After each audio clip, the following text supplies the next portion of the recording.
Welcome to the deep dive. Today we're diving headfirst into a world where milliseconds matter, A world where gamers basically transform into digital athletes. where reflexes are pushed to their absolute limit, you know? Yeah. We're talking about speedrunning. It's a subculture, I guess you could call it, that's absolutely fascinating. Yeah, these players aren't just trying to beat the game. It seems like they're trying to, break it wide open. Yeah, they use glitches and these crazy tricks, an almost superhuman level of skill. To finish games in record time, it's nuts. From the little I've seen, it's not just button mashing, though, right? It seems like it demands an insane amount of strategy, planning, mental stamina. Yeah, you're absolutely right. I mean, it's a real fusion of, physical dexterity, NED, mental acuity. Okay, so for someone who's never even seen a speed run, how would you even define it? What is it at its core? Simply put, speedrunning is completing a chosen task within a video game as quickly as possible, and that task could be, I don't know, finishing the entire game, or conquering a specific level, or even achieving a certain in-game objective. So it's like choose your own adventure, but for speed demons. Exactly. And there are different categories. You've got any percent runs, where the goal is just to get to those end credits by any means necessary, even skipping huge parts of the game. Oh, wow. Then you've got 100% runs, which require completing every single objective and collecting every item before finishing. Okay, so how do they actually get these incredible speeds? Is it all about those lightning fast reflexes? Reflexes are important, sure, but it goes way beyond that. We're talking about precise movements, optimized routes, and even exploiting glitches in the game's code to, get an edge. Glitches, wait, are we talking about those weird visual bugs you sometimes see? Are those actually intentional strategies? Oh, yeah, for sure. Speedrunners use glitches as tools, to bypass obstacles, manipulate game physics, even teleport across levels sometimes. Really? Yeah, it's like they're hacking the game Bro. from within, but not hacking in the traditional sense. So it's like they need a programmer's understanding of how the code works. In a way, yeah, they do. Wow. Yeah.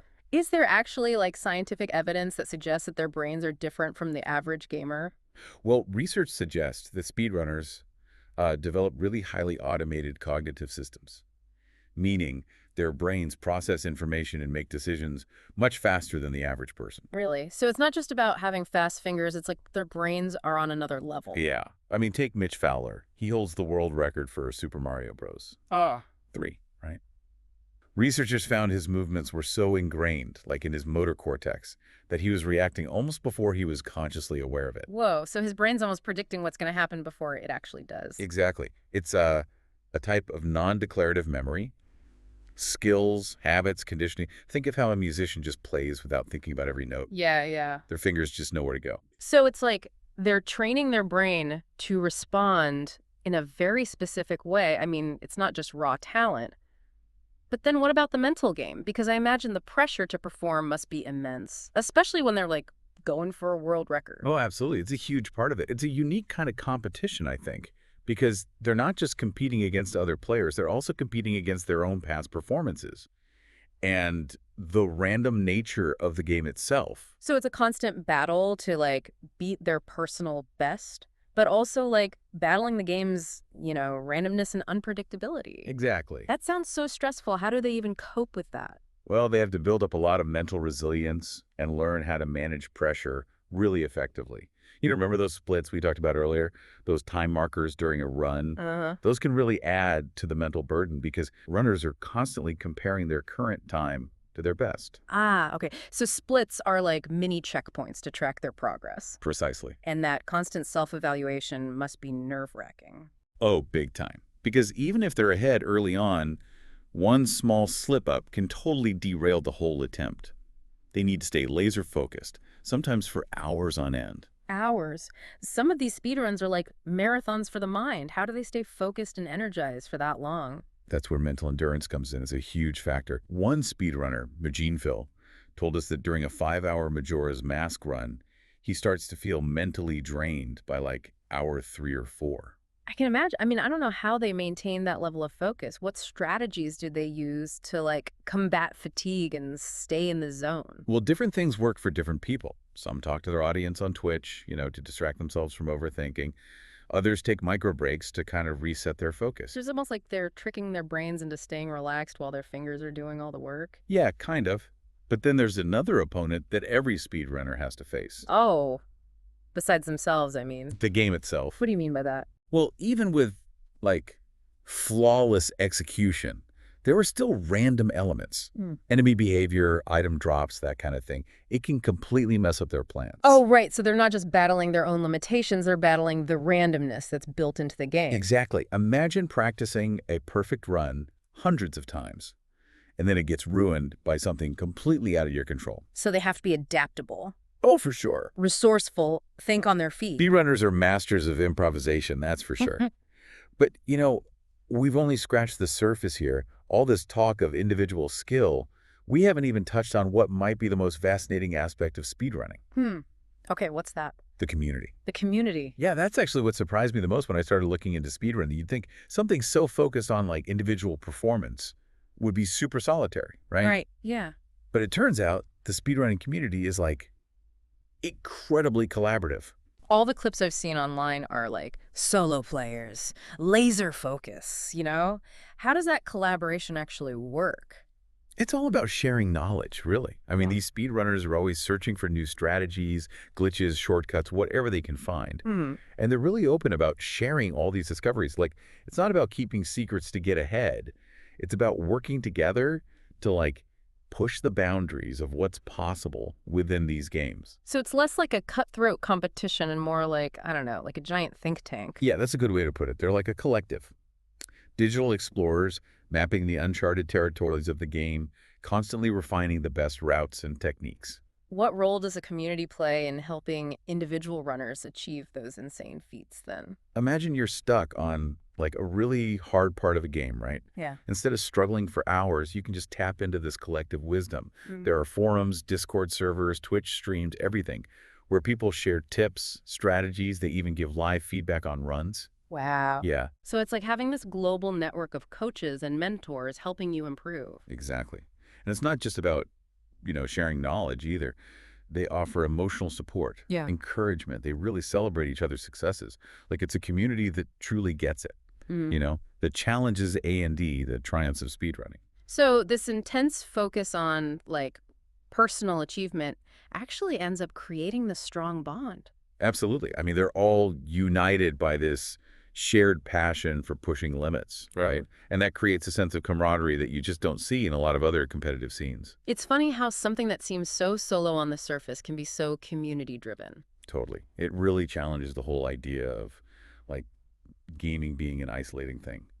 In the speedrunning world, it's the opposite. And speaking of community, we can't talk about speedrunning without mentioning games done quick, can we? It's become this cultural phenomenon, and it's awesome how they've turned this passion into like a force for good. It's amazing, right? Games Done Quick, or GDQ, is such a great example of the generosity and spirit of the speedrunning community. For someone who might not know, what is GDQ all about? So GDQ, it's this biannual charity marathon. Okay. Top speedrunners from all over the world get together and basically, show off their skills. Yeah. And they raise money for a bunch of different charities. It's a week-long celebration of speedrunning, really.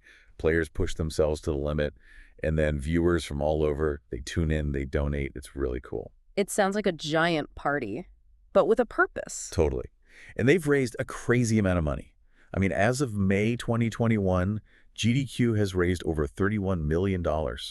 For organizations like the Prevent Cancer Foundation, Doctors Without Borders, it's pretty amazing. That's wild. Yeah, and it's not just a couple of, elite players. Yeah. The donations come from people everywhere who are just inspired by the skill and generosity of these runners. It's mind-blowing to think that something as, seemingly niche as speedrunning can have such a huge real-world impact. It speaks to the power of, like, shared passion, bringing people together to make a difference.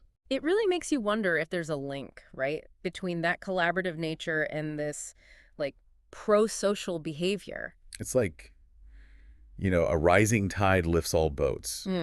Maybe all that cooperation, all that support within the community, maybe it just spills over into other parts of their lives. Interesting. There's some research backing that up, actually. Some studies have shown that people who play games with pro-social elements tend to be more charitable and empathetic in real life. Wow.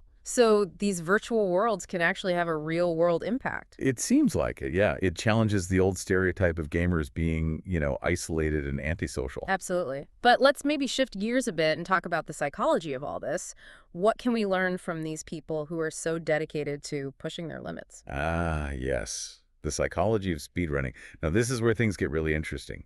One area that stands out is this concept of flow state. Have you heard of that? I have, yeah, like being in the zone. That's it. It's a psychological state, right? Yeah. Marked by intense focus, complete absorption in a task, like effortless control, that kind of thing. And, given how much concentration and precision speedrunning demands, it makes sense that a lot of runners talk about experiencing this. Yeah, I mean, it seems like a perfect recipe for that kind of mental state. Right. And they describe moments where they're completely locked in, brains and bodies in perfect sync, not overthinking, just reacting instinctively. Almost like a meditation in motion. It is kind of like that. And it's not just about peak performance either. It's about the feeling of joy, the satisfaction, even bliss sometimes that comes along with flow state. Makes you wonder if it's something they actively try to achieve or if it just happens naturally. Probably a bit of both. Some runners might have techniques for getting there, while others say it just emerges, organically when their skills are perfectly matched to the challenge. Interesting. But isn't there a risk of getting too reliant on that feeling? What happens when they can't access it? That's a good point, and it speaks to the importance of, like, balance Yeah. in everything, right? Yeah. Even something as seemingly positive as flow state. So it's not just about chasing that feeling all the time. Right. One speedrunner, Cap, actually warned against being too focused on results, too much emphasis on world records or chasing that perfect flow state. Yeah. He said it can lead to disappointment, burnout, that kind of thing. Yeah. Got to enjoy the journey, not just the destination. Exactly. He emphasized enjoying the process, the camaraderie of the community, the satisfaction that comes from just pushing yourself. It's a good reminder, I think, for everyone, not just speedrunners. Totally. It's about approaching things with a sense of curiosity, playfulness, a willingness to learn from mistakes, too. Because speedrunning's not always perfect runs, right? There are setbacks, failed attempts. How do they deal with the frustration of those moments? That's where that mental resilience comes in again. Speedrunning teaches you to see failure as a stepping stone, Okay. not something to be afraid of. So it's not about avoiding mistakes, but using them to learn. Exactly. Setbacks happen. It's inevitable. But it's how you adapt, how you grow from them. That's what matters. It's about having a growth mindset. You see challenges as opportunities, not as signs that you should give up. Like fall down 7 times, stand up 8. Exactly. And that resilience, that bounce back ability, it's huge. And it's a skill you can use anywhere in life, not just games. Totally. So we've talked about the skills, the mental game, the amazing community, all the psychological benefits. It's really a multi-layered world, isn't it?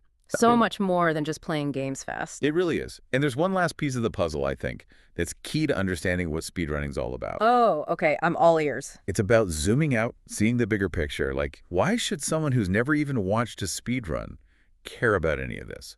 What's the point, That's a great question, actually, because on the surface, it might seem like a niche hobby. You're suggesting there's something deeper going on. Exactly. Speedrunning offers this unique perspective on what games are, and maybe even on human potential itself.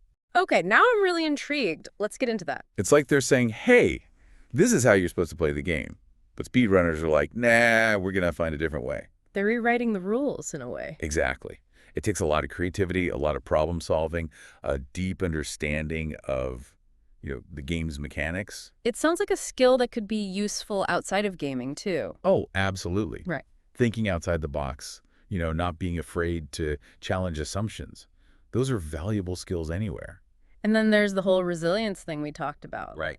They hit all these roadblocks, mistakes, failed attempts, you name it. But they don't give up. Yeah, instead they analyze it, figure out what went wrong, try again. Speedrunning teaches you that failure is just part of the process. It's not the end of the world. That's how you learn and grow. Exactly. And that applies to anything, really. Whether it's work, relationships, personal goals, you got to be able to adapt, overcome setbacks. So they're not just playing games, they're kind of like modeling how to approach challenges in life.